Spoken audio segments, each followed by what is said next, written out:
Sir ಹಾಸನಲ್ಲಿ ನಿನ್ನೆ ಒಂದು major accident ಆಗಿದೆ.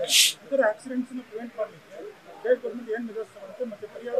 ಅಲ್ಲಪ್ಪ, ಆಕ್ಸಿಡೆಂಟ್ಗಳು ರಸ್ತೆನಲ್ಲಿ ನಾವು ರೋಡ್ ಸೇಫ್ಟಿ ಆಕ್ಟ್ ಕಾನೂನುಗಳನ್ನು ಮಾಡಿದ್ದೀವಿ. ಡ್ರೈವರ್ಗಳು ಅವರ ತಪ್ಪುಗಳಿಂದ ಆಕ್ಸಿಡೆಂಟ್ಗಳಾದರೆ ಸರ್ಕಾರ ಹೆಂಗೆ ಹೊಣೆಗಾರಿಕೆ ಮಾಡ್ತದೆ? ಪ್ರಿವೆಂಟಿವ್ ಮೆಜರ್ಸ್ ಎಲ್ಲ ಮಾಡ್ಬೇಕಾಗತ್ತೀವಿ. ನಿನ್ನೆ ಲಾರಿ ಒಂದು ಕ್ಯಾಂಟರ್ ಆಕ್ಸಿಡೆಂಟ್ ಆಗಿ ಒಳಗಡೆ ನುಗ್ಗಿರೋದು. ಪಾಪ ನಾನು ಅವರಿಗೆ ಸತ್ತವರಿಗೆ ಗೌರವ ಸೂಚಿಸ್ತಕ್ಕಂಥ ಕೆಲಸ ಮಾಡ್ತೀನಿ. ಅವರು ಕುಟುಂಬದವರಿದ್ದವರಿಗೆ ಅವ್ರ ಸಾವಿನ ದುಃಖ ಬರೆಸ್ತಕ್ಕಂಥ ಕೆಲಸ. ನಾನು ಎಲ್ಲ ಕೃಷ್ಣ ಬೈರೇಗೌಡನಿಗೆ ಬೆಳಗ್ಗೆ ಹೋಗಿ ಅವನ್ನೆಲ್ಲ ಭೇಟಿ ಮಾಡಿ ಪರಿಹಾರ ಘೋಷಣೆ ಮಾಡುವಂತ ಹೇಳಿದ್ದೇನೆ. Krishna Byregowda district incharge minister ಅವ್ರಿಗೆ ಹೋಗಿ ಕೇಳಿದ್ದೆ. ಅವ್ರು ಹೋಗಿ ಮಾಡಿದ್ದಾರೆ. ಅವರೆಷ್ಟು ಕೊಟ್ಟಿದ್ರು?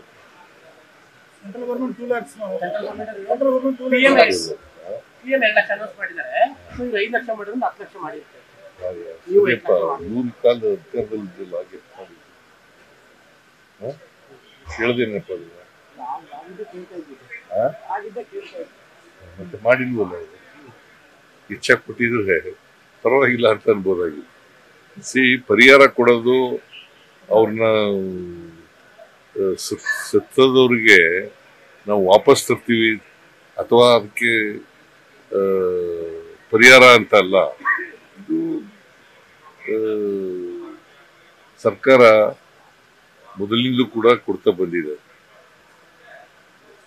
ಅವರ ಕುಟುಂಬ ವರ್ಗದವರಿಗೆ ಅವರಿಗೆ ಸಾಂತ್ವನ ಹೇಳಲಿಕ್ಕೋಸ್ಕರವಾಗಿ ಈ ಥರದ್ದು ಮಾಡ್ತೀವಿ.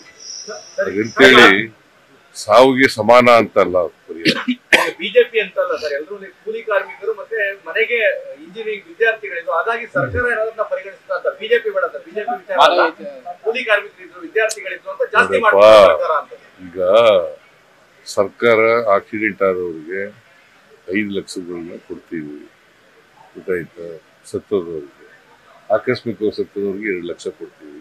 ಇವ್ರಿಗೂ ಕೂಡ 5 ಲಕ್ಷ ರೂಪಾಯಿ ಸ್ಪೆಷಲ್ ಕೇಸ್ ಅಂತ ಕನ್ಸಿಡರ್ ಮಾಡಬಹುದು ಸರ್. ಯಾಕಂದ್ರೆ ಕೂಲಿ ಕಾರ್ಮಿಕರು ವಿದ್ಯಾರ್ಥಿಗಳ ಸಂಖ್ಯೆಯಲ್ಲಿದ್ದಾರೆ ಅಂತ ಸರ್, ಮತ್ತೆ ಆರ್ಥಿಕವಾಗಿ ಹಿಂದುಳಿದ ಮಕ್ಕಳಿಗೆ ಜಾಸ್ತಿ ಇದ್ದಾರೆ. ಎಲ್ಲ ಆರ್ಥಿಕವಾಗಿ ಹಿಂದುಳಿದವ್ರೆ ಅಂತಲೇ ಕೊಡೋದು ಪರಿಹಾರ. ಸ್ಪೆಷಲ್ ಕನ್ಸಿಡರೇಷನ್ ಆಗುತ್ತಾ ಅಂತ ಸರ್ಕಾರ? ಈಗ ಒಬ್ರು ಕೊಡಕ್ ಬರಲ್ಲ. ಇದು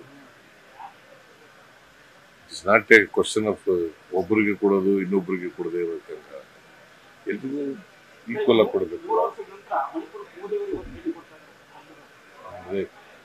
ಯಾವಾಗ ಅಲ್ಲಿ ಗಲಾಟೆ ಆಯ್ತಿದ್ದಾಗ ಹೋಗ್ಲಿಲ್ಲ ಇವರು. ಈಗೆಲ್ಲ ಗಲಾಟೆ ಎಲ್ಲ ಕಡಿಮೆ ಆದ್ಮೇಲೆ ಹೋಗಿದ್ದಾರೆ.